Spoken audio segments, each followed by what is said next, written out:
এটা হইতে দেব না। প্রয়োজনে বিএনপি রাজনীতি ছেড়ে আবার ছাত্র দলে যোগ দেব। আর প্রশাসনের প্রতি অনুরোধ রেখে দেব, অতীত ভুলে যান।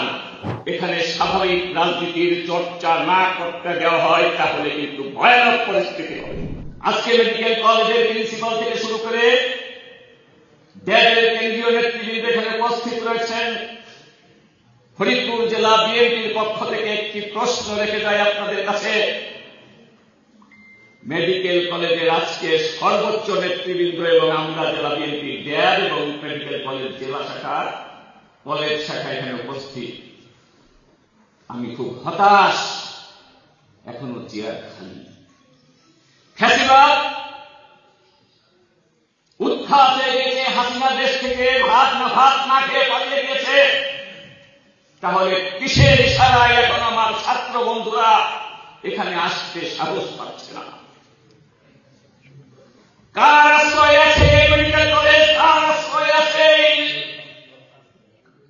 কারা তাদের হুমকি দিচ্ছে? কারা তাদের ধমকি দিচ্ছে? এখানে উপস্থিত ডাক্তার, কর্মচারী, নার্স, জাতীয়তাবাদী ছাত্র দলের একটা কর্মী এখানে উপস্থিত হইতে পেরেছে কিনা আমার জানা নেই। তাহলে কিসের আলামত?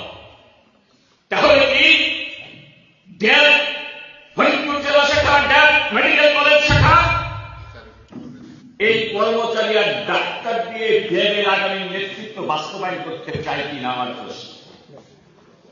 আর প্রশাসনের প্রতি অনুরোধ রেখে দেব, অতীত ভুলে যান। আমি জাতীয়তাবাদী ছাত্র দল থেকে বিদায় নিয়ে বিএনপির নেতৃত্ব দিচ্ছি। 12 তারিখ পর্যন্ত আমরা দেখতে চাই 12 তারিখের পরে যদি আমাদেরকে সশরীরে এখানে উপস্থিত হয়ে এখানে স্বাভাবিক রাজনীতির চর্চা না করতে দেওয়া হয় তাহলে কিন্তু ভয়ানক পরিস্থিতি হবে।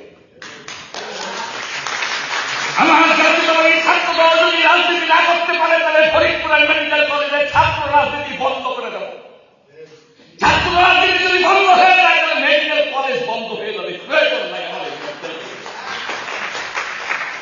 মেডিকেল কলেজে রাজাকারের আশীর্বাদে রাজনীতি হবে আর মুক্তিযুদ্ধের সেক্টর কমান্ডার সংগঠক জাতীয়তাবাদী ছাত্রদল মেডিকেল কলেজে রাজনীতি করতে পারবে না।